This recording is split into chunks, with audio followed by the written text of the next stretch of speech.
White screen दिख रही है ना तुम लोगों को? Yes sir. Yes sir. तो लास्ट लेक्चर में हम लोगों ने पढ़ा था हेगन्स प्रिंसिपल। मैं उम्मीद ही कर सकता हूँ कि आप लोगों को आता होगा, तो मैं कर नहीं सकता। तो उम्मीद करता हूँ मैं तुम लोगों से, तुम लोगों को हेगन्स प्रिंसिपल तुम लोगों ने अच्छे से प्रिपेयर किया होगा, क्योंकि उसी की आगे ना एक एप्लीकेशन आती है। हेगन्स प्रिंसिपल की आगे एप्लीकेशन आती है लॉ ऑफ रिफ्लेक्शन। आप लोगों ने स्टडी किया होगा, ठीक है? Yes law sir. Of reflection आप लोगों ने पढ़ा हुआ है पहले कि लॉ ऑफ रिफ्लेक्शन। इस बार क्या है, इधर लॉ ऑफ रिफ्लेक्शन ही करोगे बट बाय हिगन्स प्रिंसिपल। हिगन्स प्रिंसिपल को यूज करके आप लोग लॉ ऑफ रिफ्लेक्शन करोगे, इंपॉर्टेंट है, ठीक है?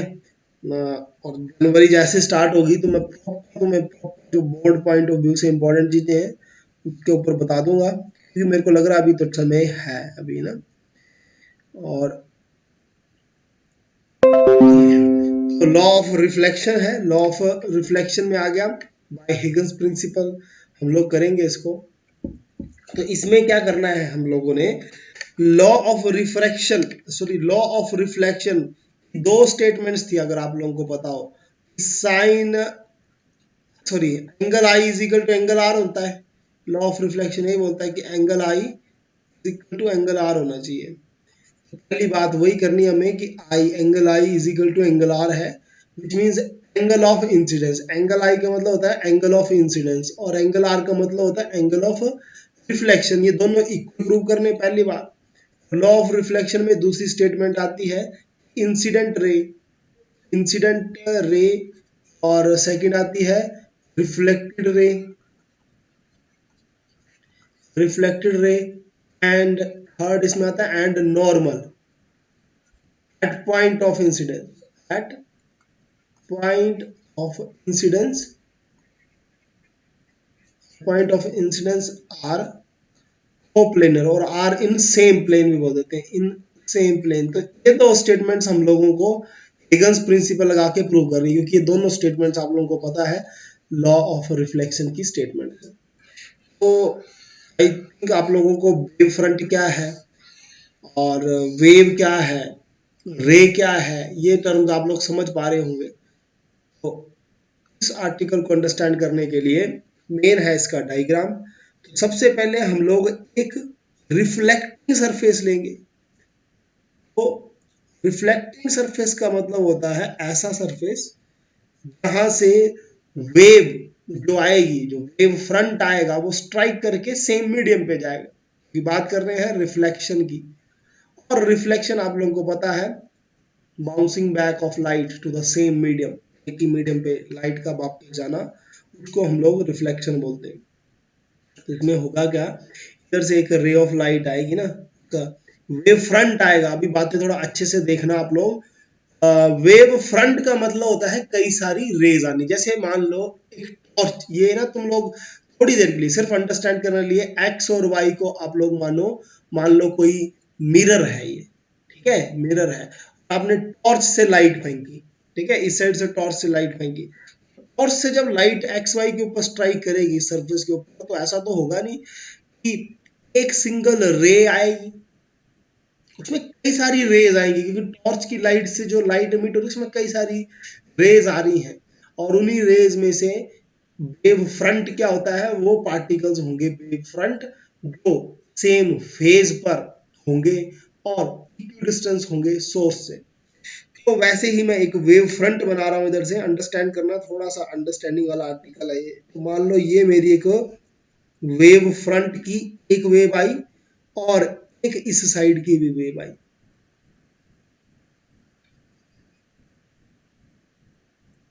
आप लोग देखना, ठीक है, ये मेरी दो वेव्स ली, मतलब इसमें से कई सारी वेव्स आएंगी, इधर भी एक और चलेगी, इधर और चलेगी, इधर और चलेगी, इधर और चलेगी, कई सारी वेव्स आएंगी। पर मैंने एक्सट्रीम एंड्स पे दो रे ली, वेव में से दो रे मैंने ड्रॉ की हैं।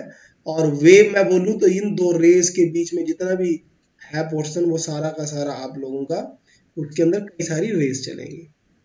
बातें, एक एक वर्ड को अच्छे से सुनना, एक एक वर्ड का मीनिंग है। और डायग्राम पे थोड़ा एडजस्ट करना कि स्ट्रेट नहीं लगी लाइन, ये नहीं लगा, वो आप लोग देखना, क्योंकि डिफिकल्ट होता है इधर थोड़ा ड्रॉ करना।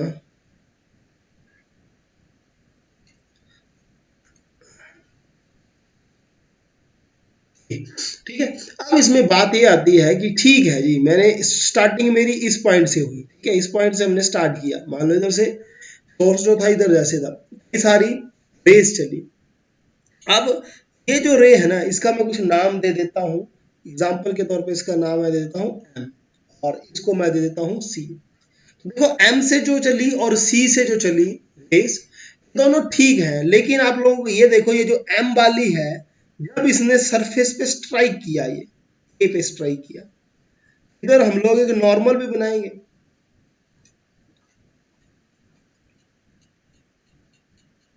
इस तरह से नॉर्मल बनाएंगे।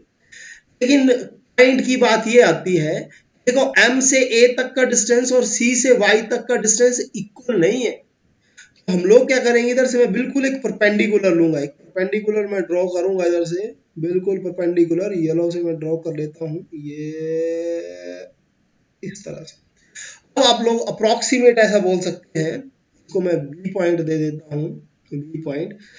ए और बी, हम लोग अब इधर ये मान के चल रहे हैं कि एम से लेकर ए और सी से लेकर बी तक का डिस्टेंस सेम है, इसलिए इसलिए पॉइंट ए पे जो पार्टिकल होगा और पॉइंट बी पर जो पार्टिकल होगा वो सेम फेज पे है और इक्वी डिस्टेंस पे है सोर्स से। सोर्स आप लोग अंडरस्टैंड कर लेना, इधर जैसे रखा हुआ है कोई सोर्स, सोर्स से ये इक्वी डिस्टेंस पे है सी बी और एम ए, इसलिए मैं ए बी को वेव फ्रंट कंसीडर कर लूंगा।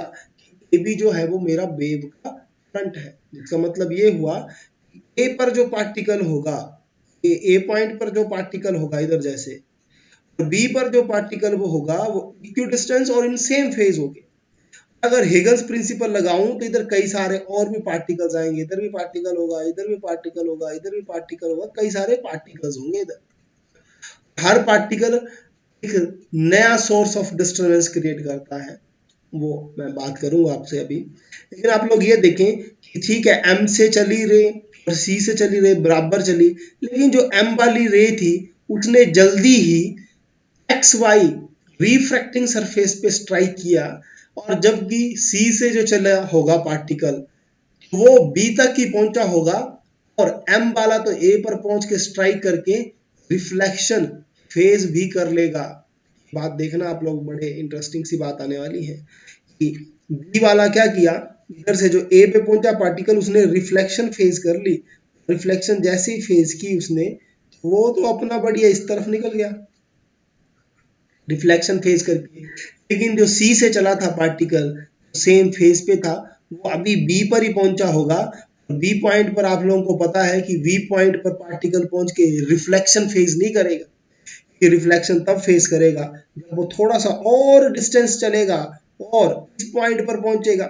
इस पॉइंट को मैं नाम दे देता हूं सी, सी पॉइंट पर पहुंचेगा, सी पर जैसे ही वो स्ट्राइक करेगा फिर वो इधर से, ओहो, इधर से वो भी रिफ्लेक्शन फेस कर लेगा।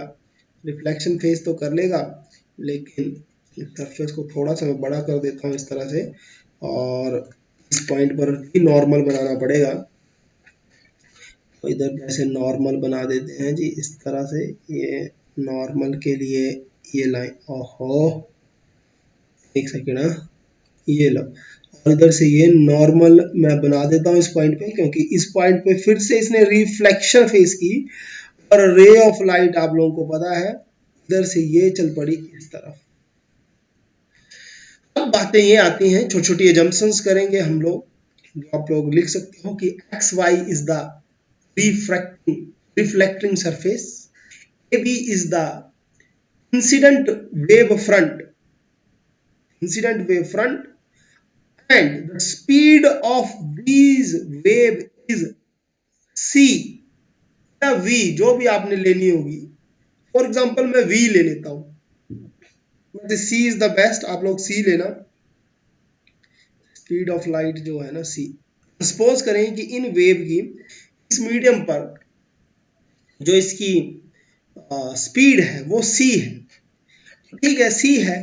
अब हम लोग एक ना छोटी सी जंक्शन और करेंगे इधर, सपोज करें कि जब ये इधर पहुंची थी ना इस पॉइंट पे, तो टाइम 0 मान, पॉइंट ए पे स्ट्राइक किया, और ये तो इधर टाइम 0 था जब बी वाला था, तो कुछ टाइम टी के बाद ये पॉइंट बाई इस पॉइंट पर पहुंचा, ठीक है, कुछ टाइम टी के बाद इधर पहुंचते पहुंचते टी हो गया। तो बी से लेकर ये पॉइंट हम लोग मान लेते हैं अपनी तरफ से, इसको कुछ पॉइंट मान लेते हैं, सपोज करें इसको पी मान लेते हैं। तो बी से लेकर जो ये पी है, तो टाइम लिया उसने टी, स्पीड है सी, डिस्टेंस बन जाएगा सी टी। क्या आप लोगों को पता है जो स्पीड होती है वो डिस्टेंस ओवर टाइम के इक्वल होता है, तो डिस्टेंस बन गया सी इंटू टी। तो C T is the distance, ठीक है, C T is the distance. Same way से ए पर जो पार्टिकल स्ट्राइक किया वो भी जब सी टी डिस्टेंस ट्रेवल कर लेगा, इंपॉर्टेंट बातें सुनना जरा, इधर से ये सी टी डिस्टेंस ट्रेवल कर लेगा ये भी, तो बी का पार्टिकल और बी का पार्टिकल इधर से जो पार्टिकल जब ये इस पॉइंट तक पहुंचेगा, तो रे जो एम से ए गई थी, इसका ए वाला particle C T distance travel करके इधर जैसे पहुंच जाएगा कहीं पे सी टी डिस्टेंस, और फिर से हम लोग इनको मिला देंगे इधर से, और ये बन जाएगा वेव का फ्रंट, ऐसे बन जाएगा वेव का फ्रंट। डायग्राम पे थोड़ा सा एडजस्ट आप लोगों को करना पड़ेगा। किसी को अभी तक कुछ डाउट्स आ रहे हैं तो जरूर बोले, क्योंकि फिर बातें थोड़ी और आगे बढ़ाऊंगा मैं।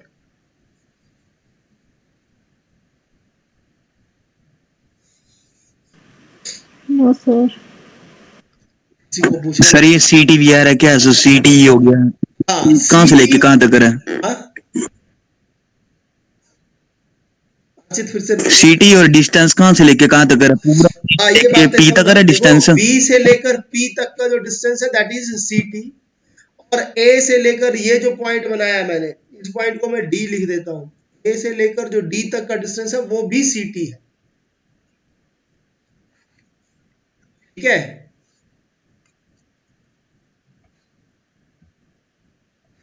बोलिए सर सर जरा explain हाँ, बोलो बोलो अर्षित, बोलना कुछ। कुछ नहीं सर, लग गया। अब ट्राइंगल्स आप लोग देखें, A B B and triangle देखो आप लोग A D P are congruent triangles, congruent triangles।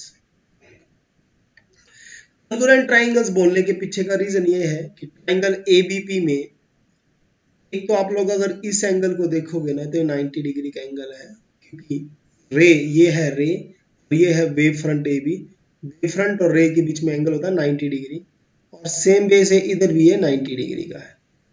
तो angle A B P is equal to angle A D P and that is equal to 90 degree. पहली बात। दूसरी बात ये आती है कि ए से लेकर डी और बी से लेकर पी ये भी इक्वल है, दोनों ही सी टी के इक्वल है, दोनों इक्वल है, ए से डी और बी से पी दोनों इक्वल है और दोनों सी टी के इक्वल भी, ऐसे ही, ठीक है। और बड़ा इजी मैं मेथड से करवा रहा हूं, अगर समझोगे तो बड़ा इजी काम होने वाला। और इस पे जो थर्ड पॉइंट है ना, थर्ड जो साइड है दैट इज ए पी, वो एंगल एबीपी में भी है और एडीपी में भी साइड जो है एपी ही है, ये तो कॉमन है,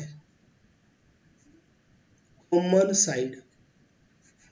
तो इन सब बातों की वजह से एबीपी ट्राइंगल और एडीपी जो है वो कॉन्ग्रुएंट है, और अगर ये कॉन्ग्रुएंट है इस करके एंगल जो होगा BAP that will be equal to angle BPA,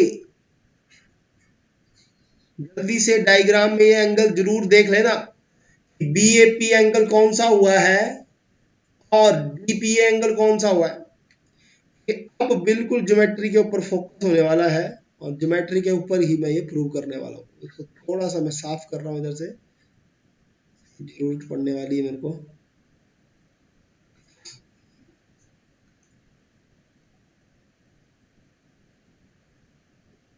ये है वेव फ्रंट और ये था 90 डिग्री। अब बातें देखना, ये जो है ना, ये है एंगल आई। देखते रहना जी बातें, जहां पे डाउट आएगा उधर ही बोल देना, बड़ा होचपोच हो जानी वरना। ये एंगल आई और ये जो मैंने एंगल बनाया अभी, ये रेड पेन से बना रहा हूं मैं, ये वाला एंगल रेड पेन से एंगल बना रहा हूं, ये है 90 डिग्री, क्योंकि एम ए और ए बी रे और वेव फ्रंट है, परपेंडिकुलर होते हैं। तो ये जो एंगल बचा ये 90 माइनस आई का बचा, इसमें किसी को डाउट है बोलो।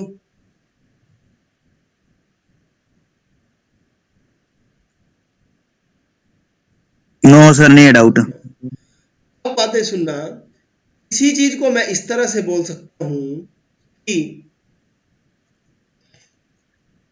कि बातें सुनना मेरी फिर से, कि ये देखो ये बन रहा है इंक, देख लेना कौन सी यूज कर रहा हूं, ये ब्लू इंक है, ये था 90 डिग्री ना, ये वाला 90 डिग्री, 90 डिग्री, ये है 90 माइनस आई। मैं इसी को ऐसा बोल सकता हूं कि 90 डिग्री से 90 माइनस आई माइनस करें तो एंगल आई बच रहा है। अब इधर देखना आप लोग, इस साइड देखना, ब्लू इंक से देखना, ये मेरा एंगल है 90 डिग्री है जो बना, किसके बीच है, एक्स वाई वाली जो लाइन है और नॉर्मल के बीच में, ये 90 डिग्री, उसमें से मैंने माइनस किया 90 माइनस आई, तो ये जो एंगल बच रहा है सारा, ये वाला सारा एंगल ये बच रहा है आई। बोलो जी, किसी को डाउट इसमें?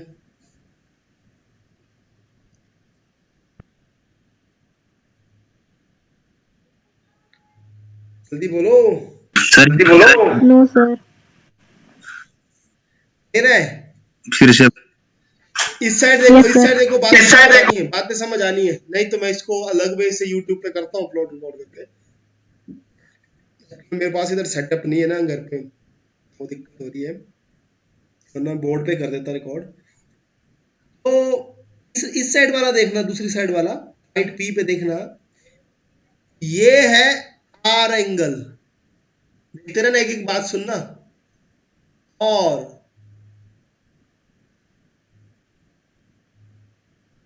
ये वेव फ्रंट, ये वेव फ्रंट और रिफ्रैक्टेड रे, रेड वाली जो लाइन है, ये जो मैंने अभी बनाया, ये हुआ 90 डिग्री सारा।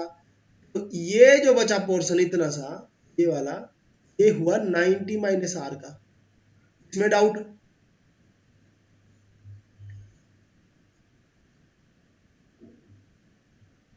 बोलते नहीं तुम। No sir. हाँ, तो अब बातें सुनना फिर से, ठीक है। इसका मतलब ये हुआ कि कहीं पे 90 डिग्री एंगल दिया हो ना, तो मैं इस तरह से देखो, इस तरह से मैं बोलूं कि जी ये 90 डिग्री का एंगल है, ठीक है। और मैं बोलूं कि ये जो एंगल है, ये जो बचा एंगल, ये वाला एंगल जो बचा, ये छोटा सा, ये 90 माइनस आर है, तो ऑटोमेटिकली अब ये जो अगला होगा वो आर होगा, इसका मतलब ये होगा। तो सेम वे से इधर देखना, ये एंगल, ये है एंगल हमारा 90 डिग्री, इसमें तो नहीं डाउट किसी को? नो सर, आगे बोलो। 90 में से ये वाला एंगल जो होगा, ये देखना, येलो लाइन से लेकर ये वाला सारा, ये सारा आर होने वाला है। इस बात को अंडरस्टैंड करना अच्छे से, नहीं पता लगेगा मैं समझा दूंगा, बस ये थोड़ा सा देखने वाली बातें हैं, क्योंकि ऐसे बोर्ड पे तो मैं समझा देता तुम्हें, इधर तुम देख नहीं पा रहे अच्छे से ना। तो अब मेरी बातें सुनो, प्रूव क्या हो गया, जो एंगल DAP है ना, वो मैंने बोल दिया डी, एंगल DAP जो है, एक सेकेंड, ये लो, एंगल BAP जो है, एंगल BAP ये वाला, ये मैंने बना दिया कि आई है, एंगल डीपीए मैंने बोल दिया आर है, दोनों इक्वल हो गए फिर, और क्या। Angle BAP is equal to angle DPA, it mean sine angle i is equal to angle r, और which is first, that is which is the law of reflection है, angle incident is equal to angle of refraction होना चाहिए। किसी को कुछ doubt आ रहा है तो बोले।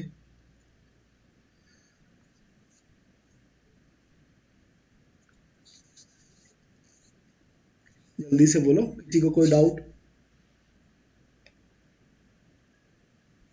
No sir. No no sir.